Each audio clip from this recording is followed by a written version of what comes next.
How you doing? Mike Levine. Just want to say thank you, and you are going to be watching Let's Talk About It with Raheem Mitchell. Good stuff. Let's talk about it. Say I just heard about a show. Let's talk about it, where the independent artists go. Let's talk about it, Nisi got a new EP. Let's talk about it, Stephanie's doing comedy. Let's talk about it, That girl from LA, let's talk about it, And now your host of Let's Talk About It, Raheem Mitchell. Hello, and welcome to Let's Talk About It. I am your host, Raheem Mitchell. Thank you for tuning in. Ladies and gentlemen, today I have a very special treat for a lot of you guys that's out there. Today I have in the studio with me on my show, Let's Talk About It, Mr. Michael Levine. Welcome to the show, sir. Thank you. Man, how are you doing? I'm great. It's great to be here with you. Yes, man, I'm happy to have you here on my show. My technical director, Carlton Knight, was telling me about you, and he was like, man, my boss we should bring him in one time. I said, well, whenever he's available, tell him to come on down and we'll do an interview. And now you're here. I'm happy that you're here. So let's talk about it. So tell us a little bit about yourself for the people that don't know you.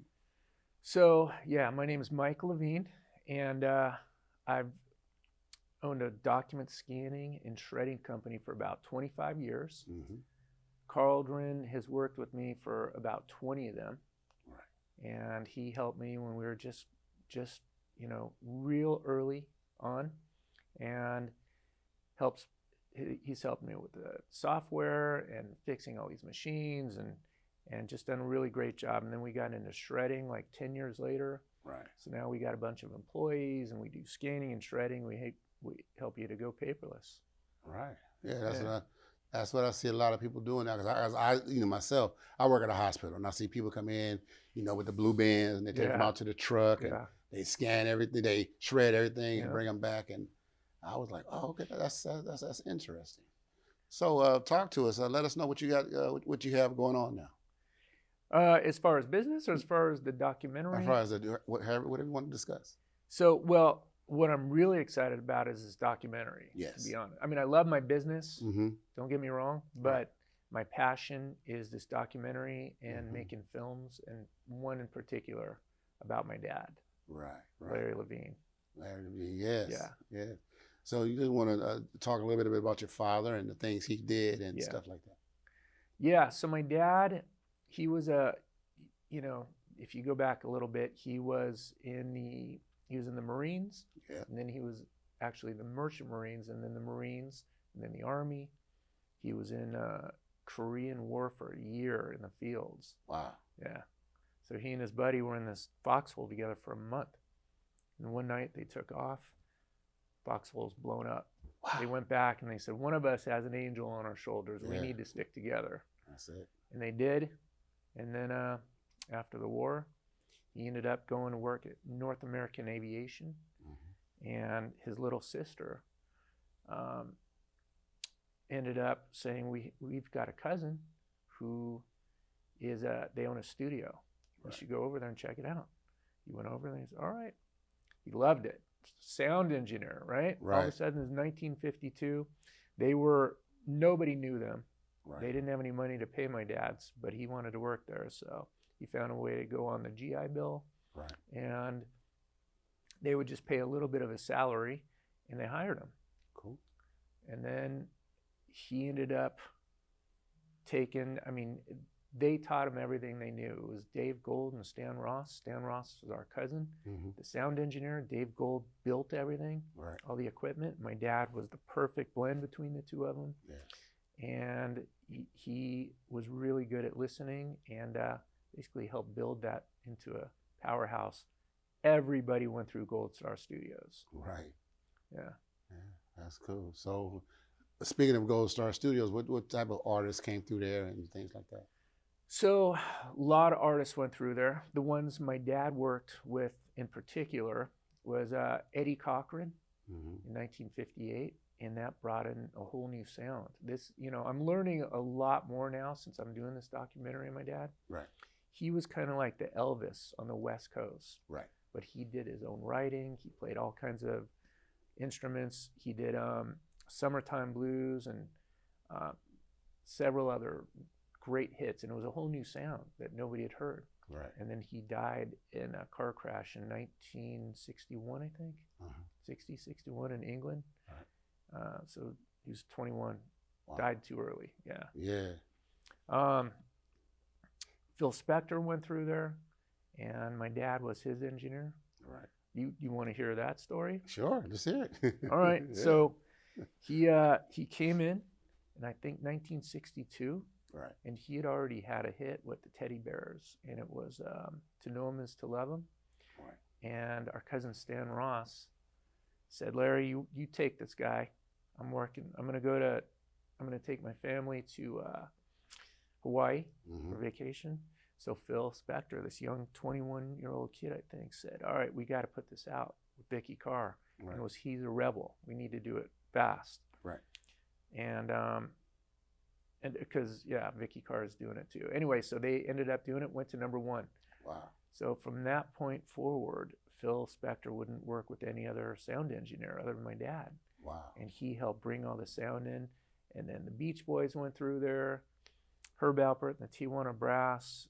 So many, Ike and Tina Turner. Right. The Ronettes, the Crystals, and everything they did helped change music.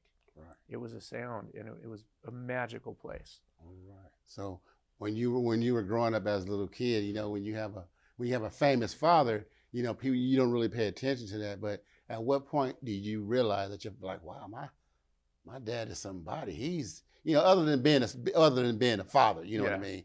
When did you really finally realize that? He was really humble. So my brothers were older. They really got to enjoy a lot of the glory years. Right. When I came along, I was born in 68. Right.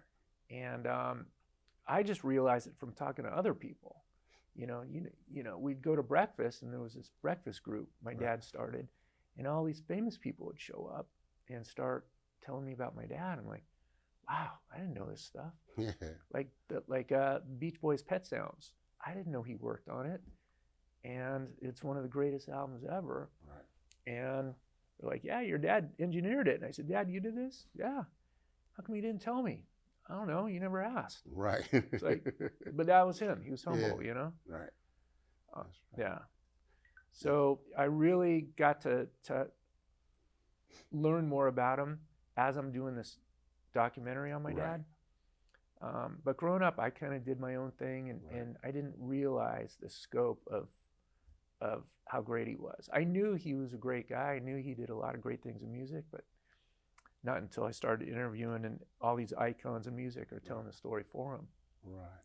Okay, so go ahead and let's start talking about your documentary. So let's talk about what made you decide to do the documentary, and what types of people do you have in your documentary?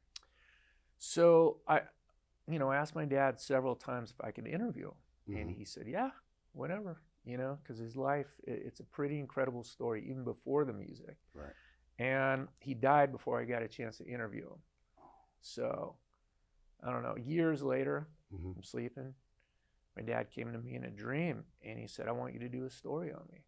So I called my mom the next day. Dad came to me in a dream. Right. What do you say? He wants me to do a story. Like, I got boxes of crap on Dad. Get over here and pick it up. I wanted you to do this. Right. So I didn't even know where to start. Okay. So I put in a phone call to family friend Herb Alpert's nephew, Randy Alpert. Right. Herb Alpert, the Tijuana Brass. He's the A in A&M Records. Right. And I said, I want to do this, or your dad needs to be in the Hall of Fame. And I said, I think I want to get him in the Hall of Fame. Right. And that was kind of the idea behind this. And he said, what are you going to do? I said, I don't know. I'll figure it out. I've never made a movie. No, I've never done, Right. So he said, all right, well, I'll help you out. So I started putting calls in, and then it just would snowball. Right. And we got other interviews, and before I knew it, we're interviewing some famous people. Right. And, you know, I got to be cool and ask, you know what I'm talking Yeah, about. You get excited, and it's like, you gotta say, I belong here. Yeah. Otherwise, you know, you gotta ask good questions. Right. I'm learning you gotta not speak over the people. You have to have good equipment, good sound, good visual, good background. I mean, there's a lot that I'm learning as I'm going, and you got one chance to get it right. That's it. So, because they rep is on the line. If everybody see that, but man, we saw that documentary, man. We could barely even hear what you were saying. Yeah. But you got to have top notch. You got to have, everything has to be precise. Yeah. And I know the way Cauldron tell me your work ethic is, I'm pretty sure it's, you know, it's going to be awesome. I can't wait to see it. I would love to see it. And maybe as and when it come out, I can bring you back and we can talk about the things you did to it. So I know you had a lot absolutely, yeah. I know you had a lot of named celebrities in this documentary. So did you ever get to a point to where you were interviewing so many people, and you had so many people? Man, I love to do. I got a lot to say about your dad, but I didn't get a call from you. You're like, hey, you know, I know that was kind of exciting to you, wasn't it? You mean, well, I don't know yet, because there's people. When it's out, I'm sure that'll happen. Right. And you know, Mike, why didn't you call me? Yeah, that type of thing. I didn't know. I'm calling everybody I can do, and everybody so far is saying yes. And, you know, and they're just going, and they tear up at the end when I say, if my dad were here, is there anything you'd want to say to him? You know, and really famous, powerful producers and musicians, writers. You know, I just want to say thanks. You know, thank you for giving my career. Thank you for being a good guy. Thank you for, you know, changing music in my life. Right. And they all tear up. And it's like, and I tear up. And as you know, you have to connect. Right. You have to, if you're thinking of something else, if you're worried about the next question, if you're thinking about whatever it is, you're not going to be present. They're going to sense it. Right. And they're going to, you know, the reaction won't be as genuine. Nah. You know. Yeah, because they're gonna turn right off. Because you know when you talk to somebody, if they in tune to what you're talking about, you know, because the eyes don't lie. Right. So you know, it's just that they're like, well, he ain't really listening to me, man. But you know, it's just that because I feel that the way, since this is about your father and this is something that very true and dear to you, and all the other people you interviewing, it's like it's the same thing. Yeah. And you guys are meeting in the middle and just. You know, and half the time, I bet when you're talking in the interview, it's not even like an interview. It's just like you just sitting there just talking to somebody at the restaurant or something. Just genuine. Yeah. Just genuine, and it's just right. It's just connecting, and it's, you know, it's kind of magical. Yes. It really is, because something happens when the camera's on, and you know, you're kind of called to be a little bit. You're called to be great, I guess, you know, and you realize the camera's on you, you realize you've got this incredible person in front of you. Yes. You have to ask good questions, you have to be connected, listen, and it's an art form, and you can learn it. Right. You know, it's not something you're just given with. You can learn and you can train, and some people are learned, you know, they're just born with it, but then you have to refine it. Yeah. You know, like anything else. But I'm just learning. This is the first time I'm doing it. And I love it. Yes. I love learning, you know, and I love listening, and, you know, to how these people created music. It wasn't just my dad. It was like, oh my God, you did Steve Winwood's Back in the High Life. You brought Chaka Khan in. You brought James Taylor in. Like, you know, you did Eric Clapton's Unplugged. You did all the, you know, Michael Jackson's Thriller in the studio right here. Yeah, and your dad hired me and got all the equipment so we could do Prince's albums, Michael Jackson, you know, Dr. Dre, Carole King, you know, Cat Stevens, Joe Cocker. It's just like, my dad did this? Yeah, the list goes on and on. The list goes on and on. It's like Herb Alpert and Jerry Moss gave your dad the job, the opportunity, but it's like, you know, he was responsible for getting that sound and hiring everybody. Right. I didn't know this.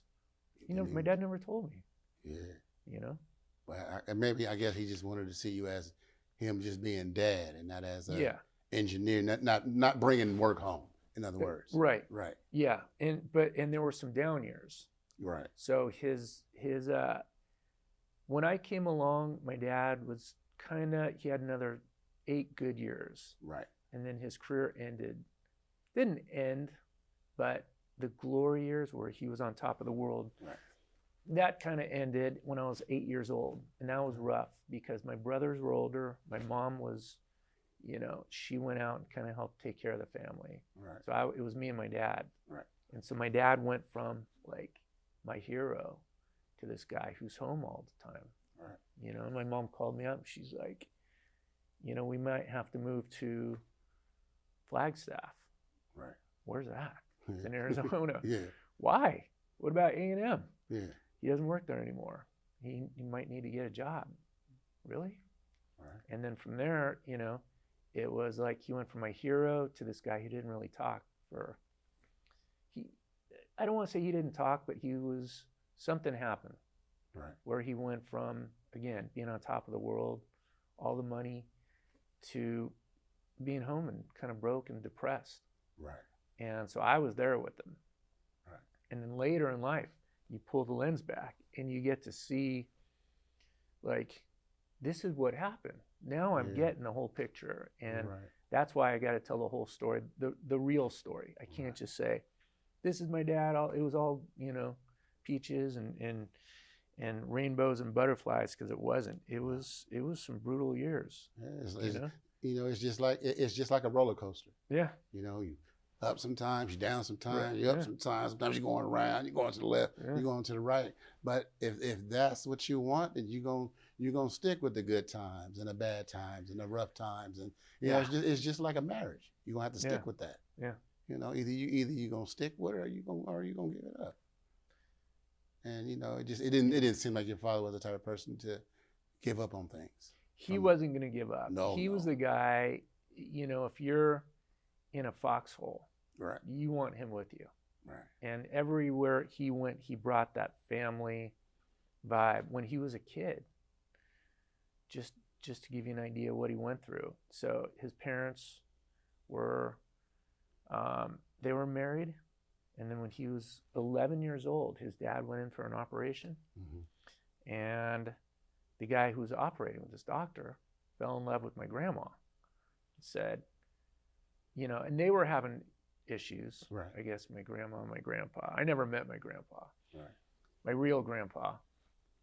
And he basically said, I want you, and I want to have, I want to marry you, but I don't want your 2 kids. And then, my dad was 11. His little sister, Paula, was 8. Right.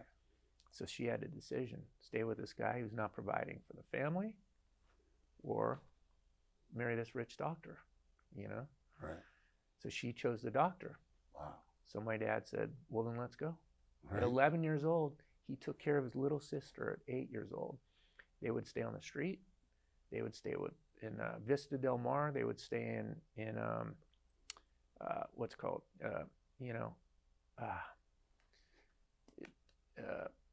foster homes, Yes. relatives. Right. And he basically, when she became this really high-powered attorney, very successful, fierce, attorney. And she said, Larry was my everything. When I die, I'm going to be buried next to my big brother, because when no one else wanted me, including my own mom, Right. he was there. Right. And he took care of me for my whole life. So that's my dad, just to give you an idea. Right. And so when he was, doing what he was doing, whether it was golfing or bowling, he'd wake up Monday morning at 5 a.m., make the calls, get the tea time, bring all the sodas, the beers, the, Right. whatever, the candy bars for everybody. He would do that week after week, year after year. Bowling, they want him to be treasurer. Right. His bowling league, they would shut down recording every Thursday night because he was just, he loved bowling, That's and right. so he became the treasurer of the bowling league. He didn't care how much money he was making, or Right. how much, all these famous people. It's like, I'm going bowling on Thursday nights. We're shutting down recording, and that's Right. it. And that's what they did, That's cool. and he brought family everywhere he went. Yeah. That's nice, man. That's Yeah. a beautiful story. Yeah, thanks. Yeah. That's really nice, man. Thank you. So yeah, so you gonna bring all that together, and it's gonna be, and I can even see your smile now. Yeah. It's coming out. This is my dad. It's I'm like telling you. it's the greatest thing I've ever done because it's a story that needs to be told. It's a story of inspiration. Yes. The music, everything he did, either was a hit record, went to #1, or he helped build an entire record company. Right. And that's going to be a big part of it. But the rest is, how do you deal with the downs? Yeah. How do you deal with the fall from one of the best jobs in music to being home and broke and depressed, and your son who's looked up to you your whole life is like, you guys are arguing now, and it's like not really talking.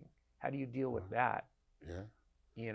Yeah, but and then he got back. Right. It didn't end that way. He always found a way to provide for the family, but it was different. Right. The glory years were gone when I was like 8 years old, and he was 47. He was a young man. Yeah. That's it. But like you say, he found a way. He found a way. Yeah, because you don't want your son to see you as no one's going to say their father's a failure, but he don't want his son to see him as not doing what he's supposed to do. So he's like, well, because I don't want my son to think that it's okay just to give up and things like that. So yeah, I mean, he did. Yeah, I mean, he was just a good man. He always said, Mike, if you don't have anything nice to say about somebody, don't say it. Yeah. One time, me and my buddies, we went up the street. We were growing up, and there were pomegranates. There was this pomegranate tree, and we were kids. We didn't know what we were doing, so we're throwing it in this backyard. Pomegranates, right? Not good for a backyard, Right? They stain. Right. So and then we came home, and I felt bad. I told my dad, right. I go, man, we were throwing these pomegranates in this backyard, and I feel bad. He goes, let's go. Where? He goes, we're walking up the street. You're going to tell him.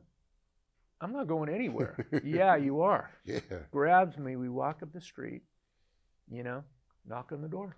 Mm-hmm. We knock on the door. This lady answers. Says, this is my son, Mike. He wants to tell you something. Said, it was me and my friends who were throwing pomegranates. I feel terrible. I'm sorry. We didn't know what we were doing, and I wanted to apologize. Right. She said, we were wondering who did that. It's a mess, but it's not that bad, but I'm really glad you came over. Right. And, you're forgiven, Right. And, I'm glad your dad brought you down here, and thank you. Now we don't have to worry about who did this. Right. We're walking back home, and I said, Dad, I feel so much better. Yeah. Good. We're all going to screw up, Mike. Right. But you got to fix it, Yeah. And you did. And we did. That's it. That's cool. So, when you said your father came to you in a dream and you started working on the documentary, was it hard for you to get started because you started bringing up the memories of your dad, or how was it when you got started? It's been an emotional roller coaster. Yes. It's been really difficult and really magical. Like it's the best thing I've ever done to honor my dad, and I want to inspire other people who may look at their dad and say, well, he was a great guy, but maybe he was drinking, maybe he wasn't home, maybe he was depressed, maybe he didn't talk. Right. Maybe something happened to where, Mike's story, if he was only there during those 10 years, that's the only dad he would have known. Right. But there was so much more to it, So maybe it'll inspire other people to want to dig into their parents, their dad, their mom, grandparents, whoever it is. So that inspires me. Yeah. Mm-hmm. Yeah. So when you're calling the people, or you doing what you do to get them to do the documentary, do you see a lot of people just ready to go, or do they say, I need to think about it for a moment, or are they just raring to go? Only a couple people have said that, and I haven't called them back. Right. Because I don't want people who aren't into this. So, a couple people have said, I'll think about it. I said, well, don't worry about it. Like, if you have to think about it, I don't want you to be part of this. Right. There's so many people, And most everybody I've called has said, "Are you kidding me? It's your dad. He gave me my break. Right. Look at my career. You know, of course I'll do this. Tell me when and where." And I get to know these people, and I'm becoming friends with all these people, you know, and I never would have become friends with these people. I mean, they're calling me, I'm calling them, talking about our families. We interviewed a guy who recently passed away. You know, my dad hired all these engineers at A&M Records. Right. So my dad helped build A&M Records. Yes. And we just knew he loved his engineers. I didn't know who they were. Right. So I got an email from Tommy Vicari, who's one of the biggest sound engineers on the planet. Mm-hmm. He goes, "Man, your dad gave me my career. Without your dad, I wouldn't have, who knows what I would have been." And there's 10 other guys, Mike. You got to interview them. Okay. Right. I don't even know who they are. Right. So I've interviewed them all. Right. 2 or 3 times. And every time it's something different. And these guys are like family. Yeah. These guys are like brothers now. And I forget sometimes that my dad hired them because they're such good people. And Right. now I'm getting to know them. Now I get why my dad hired you guys. You know, he could have hired anybody, but he hired people who are trainable, who are likable, Right. who are honest, who are real, who care about each other, who will teach the next generation. Yeah. You know, they show up as soon as I ask them, they're all there. Right. You know, it's like these guys, I love them. We're a brotherhood. And I want them to be a big part of the story because my dad would rather me talk about these guys than talk about him, you know, and all his accomplishments. Right. He didn't care about it. He never talked about it. Yeah. That's why he didn't care. Yeah. He would rather talk about these guys. So I'm going to find a way to work these guys into the story. Mm-hmm. Yeah. Yeah. Because you said your father was so humble. He was like, "No, I don't want no story about me. I'm just," No. and then he always made himself like right here. He'd be like, "No, I'm just an engineer. No, Yeah. they're the artists. Yeah. They're right here, you know. Yeah. So let's interview them, not me. I'm just over." And then he'd try to make his job seem easy. I'm just over there pushing buttons. They're the ones behind the Right. booth, Exactly. you know, doing everything. I'm just, okay, can you say it Exactly. again? Oh, okay, this and do that. And then I'm set. Then they go, and then then he always put it as they made the record. I was just there to help. And that's it. just, you know. That's the way, right. That's Yes. exactly the way he was. And yeah, he didn't want the money. He didn't want the money, the credit. Like everyone else was multi-millionaires Right. thanks to the work my dad did. But he never once complained, to me at least. Right. And he was just happy to, you know, give these other guys jobs. And, you know, when I tell them that my dad was depressed and home and basically broke, they couldn't believe it because they said, "Mike, we were running the show. We could have snapped our fingers, got your dad any job, production, movies, television, Right. music. We were working with all A-list. And without your dad, we wouldn't have had a career." We Right. thought he was producing, he was home, retired. He was home, but he wasn't retired. Like he had to go back to work and he would Right. quit jobs that he wasn't into because he didn't know how to ask for work. Everyone had always asked him to Right. be part of this. And he just brought his magic. So when he was home, he didn't know how to ask. When the phone's not ringing, he didn't know how to call. And, Right. you know? Yeah. So they're learning all this too, Yeah. you know? And it's a lesson in, and one of the guys he hired kind of took his job. And then he hired all these people. He was on tour with Burt Bacharach in Australia. Right. And he had a heart attack. Mhm. And that's when the doctors said, "You got to take it easy. You got to relax." Right. And then Herb Alpert and Jerry Moss at A&M, "Larry, you got to take it easy." Flew my mom out first class, and he took it easy. Right. And meanwhile, these other guys are stepping up. I can do his job for a lot less money. He hired everyone, and he hired himself out of a job. So Wow. when he came back, it's like they're going, you know, it's like, "Why am I paying you all this money now?" So my dad, we didn't know if he got fired or quit. He never once talked about it. So I interviewed Herb Alpert. And after 2 hours, you know, I asked him. And you know, I was kind of nervous about it, but I was like, "My dad loved you. You guys always worked together. We didn't know." And, you know, I got that from the interview. Mm-hmm. My dad quit. because he felt like if he wasn't wanted, Right. then he's going to leave. Yeah. Kind of like when he was a child. Right. You know, if my mom, this guy doesn't want me, Yeah. I'm gone. That's it. You don't have to fire me. Yeah. I'll quit. You don't have to pay me severance. Don't worry about it. So even Herb didn't know. He thought he went into production and, you know, he had this nice Right. stock up, but that's, you know, that's another big lesson. Yeah. That's just things you don't really, you don't take stuff to the job just as well as you don't bring stuff from work to home. So Right. yeah, a lot of people wouldn't know. And Right. people wouldn't know. And another thing I've learned from this, Mhm. as I'm doing this documentary, Right. is you gotta fight for your job. Yes. You have to. I don't care if you're a pitcher in the big leagues who's, you know, won 20 Cy Youngs. If you're there, you have to fight for your job. You got to help the other guy, Yeah. but you know, nobody's going to give you anything. Mm-mm. Nobody. People will believe in you, Right. but if you don't believe in yourself and Yes. fight for yourself, it's going to No. be tough to really be successful in anything. Yeah. You know, and my dad was for a lot of years, for 20 years, he brought the magic.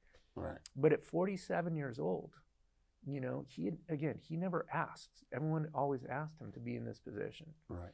So he wasn't the kind of guy to say, you know, look at me, give me money, give me a job. So Right.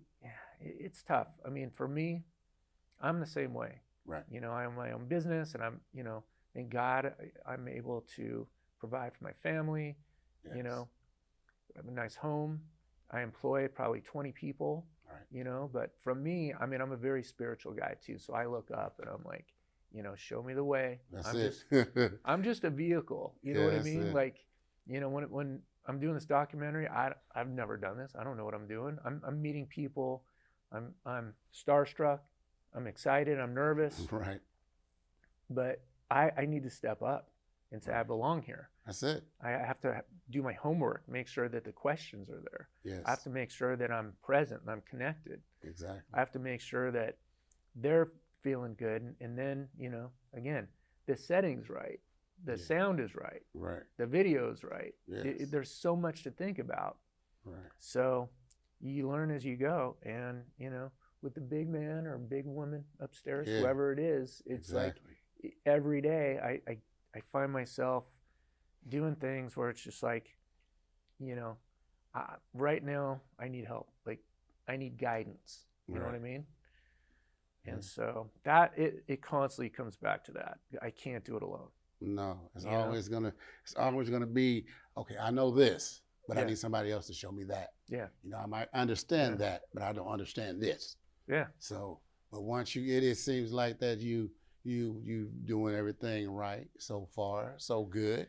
I mean, I'm trying. Yeah, You know, but all I can do as is long like, as long as the ship is moving, yeah, exactly. we good. Right. It's As just long like as, exactly. yeah, it's just like traffic. Yeah. You know, coming Yeah. out of here on the 405, we good, we rolling.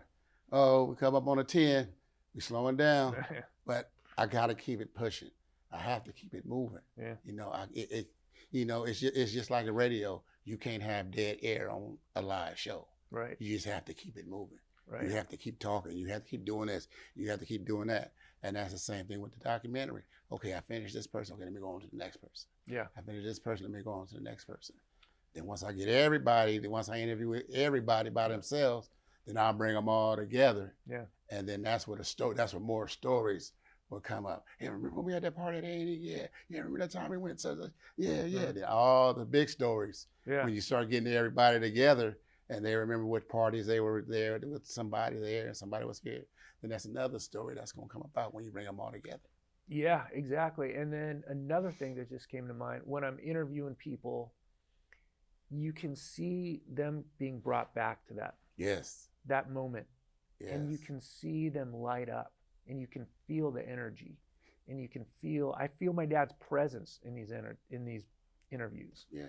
And it's just something that's there. I can't explain it. You know, it's magic. The same Yeah. way he brought magic to all the music or whatever he did.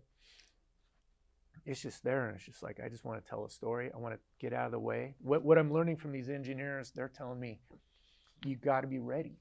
You know, your dad hired us, but we we ran with it, and we'd Right. start out getting coffee, sweeping up, you know, making sure the tape doesn't run out. Right. And then eventually you get a chance to sit in the chair, which is with all the consoles, you know, Yes. with they're going from nobody. I couldn't get a job anyplace. And then your dad has a school for young engineers. I'm 21 years old. I'm working with George Harrison from the Beatles. Right. I'm working with Larry Levine. I'm working with Phil Spector. I'm working with all the Cat Stevens, all the best artists in the world. You have to be ready.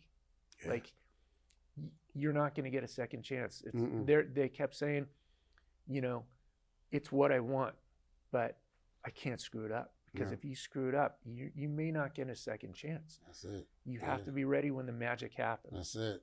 And you know, Yeah. you got to make sure your ego's out of there. You got to make sure that you're listening, that you're present, that Right. the equipment's ready to go, Yeah. and then you can capture it. Yeah. It And- can't be. Yeah. It can't be no. Oh man, wait a minute. Oh, I didn't hit record. Can you do that one more time? Which is going to happen. Yes. It happens to everybody. Yes. But hopefully you can save it. Yeah. And you know, it doesn't happen too often. That's it. Yeah. You know, you learn from your mistakes. But that's what I'm learning, is just to get out of the way and listen, let other people tell the story, and, you know, be honest, be Right. real, Yeah. bring the love, That's really. It's an energy you can bring to whatever you do. If you're bringing love, you're bringing energy, you're bringing, you know, I'm going to make a difference. I'm Right. going to find a way to, you know, help. And if you come with that attitude, Yes. you know, God or whoever it is will help you out, I Yes. believe. You know? Yeah. You don't want to be an I man. You want to be. I know what I'm doing. No. I don't need nobody's help. I'm in control. No, you're not. Well, as soon Okay. as you do that, you're Yeah. going to get smacked down real quick. Yeah, that's what I'm saying. You know what I mean? So, But because it's yeah. like, okay, you think you're okay, Okay. go at it yourself and see Yeah. how far that gets Yeah, you. see how You there know, you and go. I'm Jewish, so I don't, Right. you know, I'm not Christian or Catholic, so I don't go to church. But I believe I'm a very spiritual person. Right. You know, I believe in a higher power with everything I do. I mean, I have a backyard that, you know, my first home about 4 years ago, Right. and it was just a hill of dirt. Mm-hmm. And now we've created 3 waterfalls, and we've got, you know, putting green and a pool, and it's turned into a magical oasis that's been, you know, a lot of work. And I connect with all the birds and the bunnies. They all come up to me, and Mindy, she's my girl, and we feed, I mean, just a family of them. Right. Bluebirds fly on my leg, and, you know, and take peanuts. And then one time I was in the yard. I said, I'm going to try some. Right. I'm going to see if one of these little green birds, these little parakeets that are in the yard, will just fly on my leg. So I said, I'm going to do a meditation. I'm going to tap into this thing. And swear to God, 2 minutes later, I freaked out. There's this little tiny parakeet on my leg. Right. This is the power of the mind. That's right. This is what you can do Yes. when you're in a natural setting. Right. You know, I don't even know if you have to be in a natural setting, but if you just focus and you, Right. you know, put your attention on something. But my friends are going to listen to this and just go, what are you talking about, man? You're a freak. And they're gonna be like, I didn't know you was that deep. You know what I'm They saying? do. Yeah. They know it, but, you know, I joke around a lot, but Right. it's the truth. As you get older, you realize, you know, what's important. Right. And, you know, I believe that after this life, there's another life, and you gotta do a good job here, and then, Right. you know, hopefully you'll see a review of your life, and you'll meet God or relatives, my dad, my grandma, whoever it is. Right. By the way, my grandma, who kicked out my dad, you know, Mm-hmm. I knew her as grandma Right. my whole life. And the guy who said, I don't want you, I knew him as grandpa. It's Right. only after he died, my brothers told me the story that my dad was kicked out. He never told me. Wow. And I said, there's no way. So I said, Dad, is this true? Yeah. How do I know them as grandma and grandpa? They kicked you out. Because you forgive, Mike. It's family. Yes, That's sir. why. Yeah. Wow, okay. That's true. Well, I want to thank you for sharing your story Yeah. with me. Thank you for having me. I'm telling you, I was excited for you to be here. Yeah. And I would love to dive in deeper. Maybe we can bring you back at another time. Let me I know. just got the wrap up sign. So what I want to say is you guys been awesome interviewing you. Thank you. And everything is going to go great with your documentary. Thank you. And I would love to see it. We'll show it to you. All right. Well, ladies and gentlemen, that's the show for today. My name is Raheem Mitchell. I want to tell you, thank you for tuning in to Let's Talk About It with Raheem Mitchell. And remember, don't ever share your 8x10 dream with somebody with a 5x7 mind. My name is Raheem Mitchell. God bless you. I'll see you next week. Peace. Let's talk about it, talk about it. Let's talk about it, talk about it. Talk about it. Let's talk about it, talk about it. Talk about it. Let's talk about it. Let's talk about it. That girl from LA and that guy.